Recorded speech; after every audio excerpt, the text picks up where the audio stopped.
Buonasera a tutti ragazzi, un'altra cosa che è stata ritirata dal mercato, stavolta però in italiano ragazzi, quindi stavolta diciamo è per noi.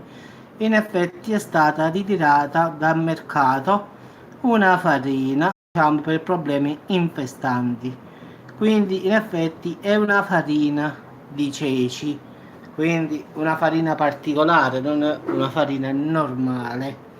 Ed è stata, diciamo, dal Ministero della Salute è stata ritirata e diciamo verrà ritirata sicuramente in quasi tutta l'Italia, credo.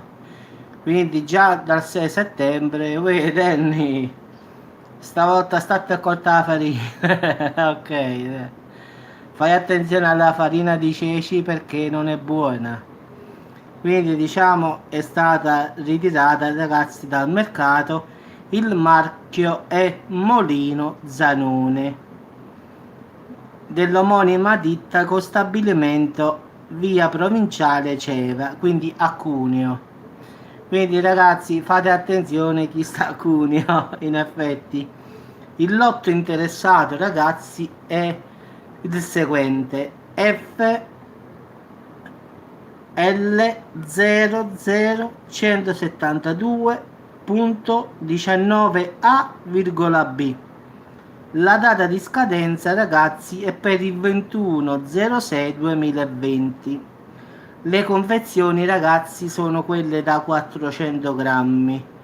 Quindi il Ministero ha fatto sapere che si possono trovare presenze infestanti dentro e quindi l'ha ritirato. Quindi ripeto ragazzi, il lotto è FL00172.19A,B. Data di scadenza 21/06/2020. Il prodotto, diciamo, la confezione è quello da 400 grammi. Allora, il marchio è Molino Zanone e la fanno ragazzi, quindi massima attenzione, se la vede buttatela direttamente.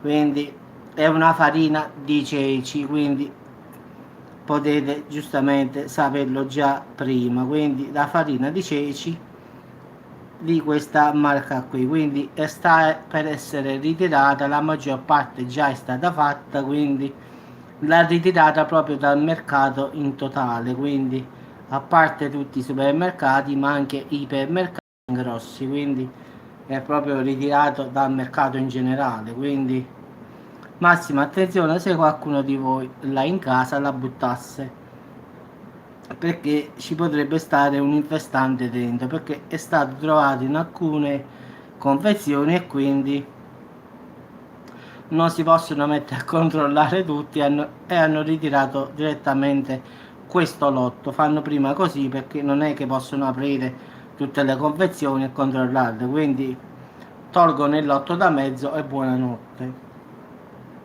Quindi ragazzi è una farina di ceci. Il lotto ve l'ho detto, marchio Molino Zanone, è diciamo, uno stabilimento di produzione che sta a Cuneo. Quindi la famosa farina di ceci che si fa la famosa farinata, che a Torino ragazzi va per la grande in effetti, anche se non è di Torino, però a Torino l'ho mangiato un sacco di volte, devo dire la verità, mi è piaciuta la farinata di ceci, diciamo una specie di pizza, però è buona ragazzi, non è male. Vabbè ragazzi, vi auguro buona serata e se avete questo pacco in casa ragazzi buttatelo direttamente e comprate uno nuovo. Vabbè ragazzi, vi auguro buonanotte, anche se questo video l'ho fatto tardi, però anche per chi lo guarderà domani, così se avrà questa cosa in casa, questa farina di ceci particolare, la butterà e non ci penserà due volte. Quindi buonanotte a tutti ragazzi e come sempre ci sentiamo o più tardi oppure domani. Ciao a tutti.